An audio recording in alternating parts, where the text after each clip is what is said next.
बिस्मिल्लाहिर्रहमानिर्रहीम। अस्सलाम वालेकुम। आज मैं आपको इंस्टेंट चाट बनाना सिखाती हूँ। ये काबुली चने हैं बॉयल, 2 बड़े मग लिएगा इसके। स्मॉल साइज का उबला हुआ आलू बारीक कटा हुआ इस तरह।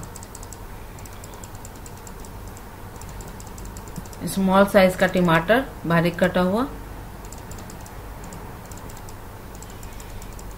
हरा धनिया 2 टेबल स्पून बारीक कटा हुआ। 2 टेबल स्पून इमली का paste. 1.5 table spoon chaat masala अच्छे ब्रांड का।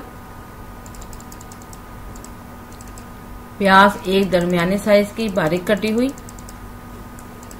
अब आप इसको अच्छी तरह से इस तरह से मिक्स कर लें। बस अब ये रेडी है।